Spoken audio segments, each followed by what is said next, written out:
ఏంటికి రాజన్న గుంత తెచ్చండా? అజోలా పెంచుకోవడానికి ఫిట్ తయారు చేసుకుంటున్నాను. అది అజోలా అంటే అదేంటన్నా? అజోలా నంగమ్మ ఒక చిన్న నాచు మొక్క. ఇది మన ఉరుమలు వేసుకుంటే 15 రోజులకు పాకిపోతుంది. మనకు ఉరుమడికి ఎరువులాగా పనిచేస్తుంది.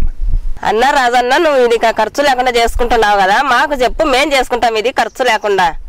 అజోలా చెప్తానక్క. అజోలా తయారు చేసుకోవడానికి 10 అడుగులు జంపు, 3 అడుగులు వెడల్పు, 1 అడుగు లోతు గుంత తీసుకోవాలమ్మా.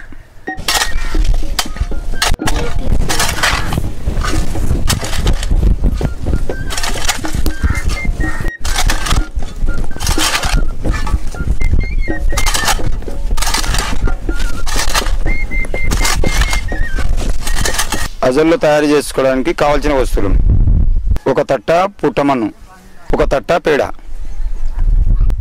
గుప్పెడు అజోలా, నీళ్లు, గుంతకు సరిపోయే కవరు. గుంత తవ్వుకున్నాం కదమ్మా, దీనికి సరిపోయే కవర్ పరుచుకున్నాం. పరుచుకున్నాం కదమ్మా, చుట్టూరు ఈ కవర్ జారిపోకుండా చుట్టూరు మట్టి కప్పుకుందాం.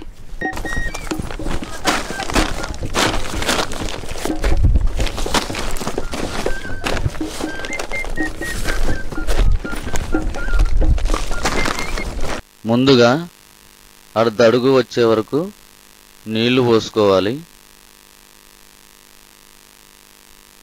6 అడుగు నీళ్ళు వచ్చిందాక పోసుకున్నాం కదమ్మా. తర్వాత పేడ కలుపుకుందామా.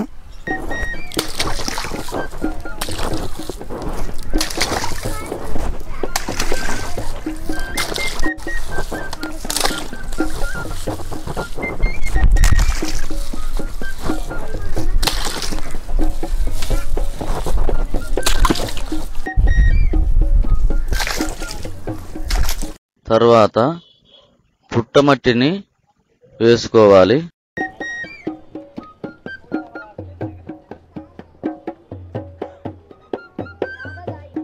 తర్వాత గుప్పెడు అజొల్లాను చల్లుకోవాలి.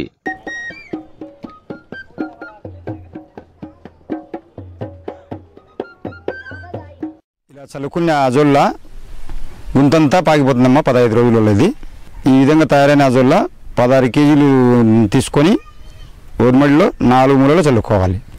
అజోలను చల్లకడం వల్ల ఉపయోగం ఏమన్నా? 16 కేజీలు అజొల్లా చల్లుకుంటేమ్మా మడిలో 15 రోజులకు పాకిపోయి 40 కేజీలు అజొల్లా తయారవుతుంది. అలా తయారైన అజొల్లా ఒకరోజు నీళ్లు పెట్టకుండా మడిలో తొక్కేయాలి. అలా తొక్కేసిన అజొల్లమ్మ కుళ్ళి పంటకు 16 కేజీలు నత్రజనిని అందిస్తుంది. అంతేకాకుండా 35 కేజీల యూరియాతో ఇది సమానం. పంటకాలంలో ఇది 3 సార్లు చల్లుకోవాలి. 20 రోజులకు ఒకసారి, 40 రోజులకు ఒకసారి, 60 రోజులకు ఒకసారి చల్లుకోవాలి. అలా 3 సార్లు అజొల్లా చల్లుకోవడం వల్ల 105 కేజీలు యూరియాతో సమానం. యూరియాను చల్లుకోవాల్సిన అవసరం ఉండదమ్మా. అజొల్లాను చల్లుకోవడం వల్ల కలుపు తగ్గించుకోవచ్చు, భూసారం పెరుగుతుంది, చీడపీడలను నివారించుకోవచ్చు. అన్న, అజోలను చల్లుకునేటప్పుడు ఏమైనా జాగ్రత్తలు తీసుకోవాలన్నా? మడిలో చల్లుకునేటప్పుడు నీళ్లు ఉండాలమ్మా. తొక్కేటప్పుడు నీళ్ళు లేకుండా ఉండాలి. మళ్ళీ నీళ్లు పెట్టుకొని చల్లుకోవాలి. నీడ కిందనే అజొల్లా ఫిట్టును తయారు చేసుకోవాలమ్మా. అంతేకాకుండా అజొల్లాలో మాంసకృతులు ఎక్కువ ఉన్నందువలన పశువులకు మేతగాను, కోడి పిల్లలకు మేతగాను ఉపయోగపడుతుంది.